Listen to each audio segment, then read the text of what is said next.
Hey everyone, welcome to the channel.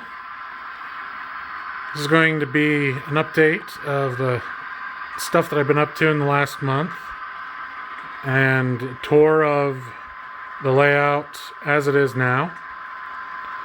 But first, I have a few new things that I want to show off.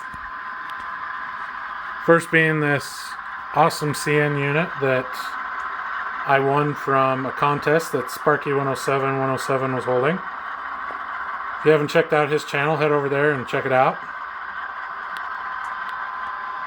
Then, as I was doing operations a few months back, I realized that I needed some more boxcars. So the boxcars that the CN unit's pulling are all new. And in the same auction as the boxcars, these twin stacks were also there, and I needed these, and I'll show the reason for that when we get to the other side of the layout. And the last of the new things, meaning cars, is these three Thomas Kinkade cars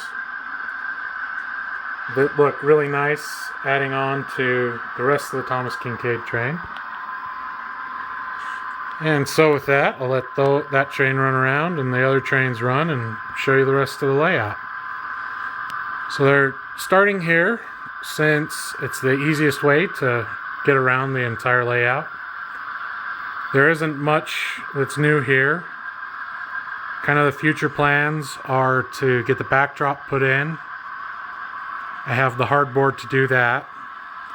And along the wall, I will do some building flats to add for operation back there. I'm not quite sure if I'm going to paint the backdrop like I have on the rest of the backdrops, or if I will use some photos, just because it will be an industrial scene to an extent, and I think it might be easier to use photos with that. Then we come to the first new portion of the layout, that being the Y and the main lines going out and around that corner. The right leg of the Y is where I have my auto reverser for the reversing section, and it's just an AR1, and it's been doing pretty good so far. Haven't had any complaints with it.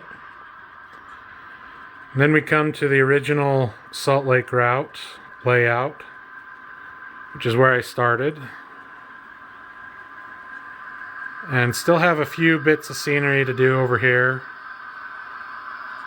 such as the grade crossings, getting them put in on the switch and along the back portion.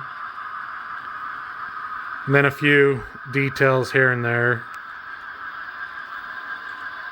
since we all know that scenery never ends.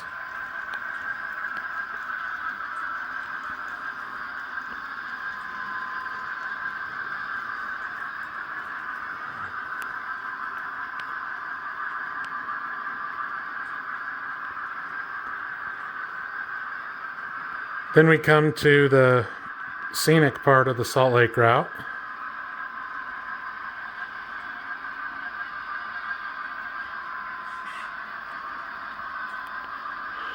One thing that I wish I could get looking really good on video is when I turn the fan on, it moves the lights just enough that it looks like the water is actually moving.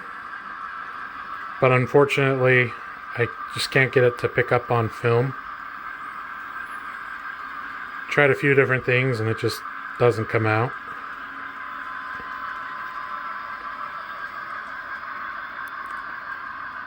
Then we pick up on the new portion of the new outer main line. And on the back side, I'm planning to do a runaround track and passing siding for some of the stuff that is going to be further down the main line. And here in front, is where I'll have a passing siding and runaround track, and then 2 additional tracks that will be a container yard. And that is why I needed some more container cars, as it's going to be about a 6-foot container yard, tying into the switch where this building's at temporarily, just to add some operations while I'm waiting on the funds to kind of build back up. Then here at this switch, I'm going to have another switch with a line that runs up and goes to a mine scene.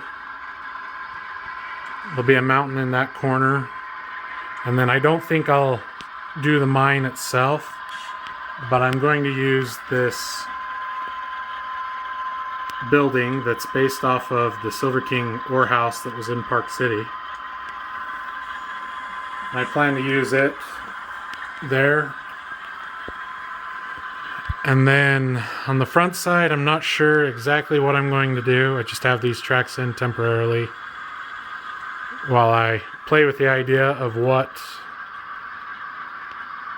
track plan I want to use. I've got a couple I'm messing with. And then this track that comes off along the back and goes onto the TV base, I plan to have that go underneath and feed over to some staging tracks over here under where the container yard is going to be. That way I can store some of the trains that wouldn't normally be running on the layout, such as the nuclear train, and have them be there that I can pull them out whenever I feel like running them, or if I'm showing it to friends and family.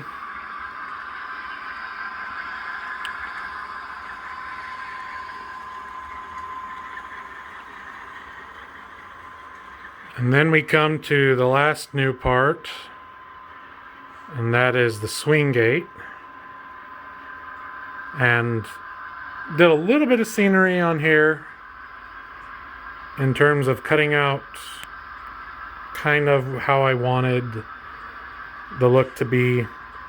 And then this also allowed it so that the track would be level and the bridge wouldn't be causing a little bump from it sitting on the plywood. And with that, I'll grab some video of some trains and leave you with those.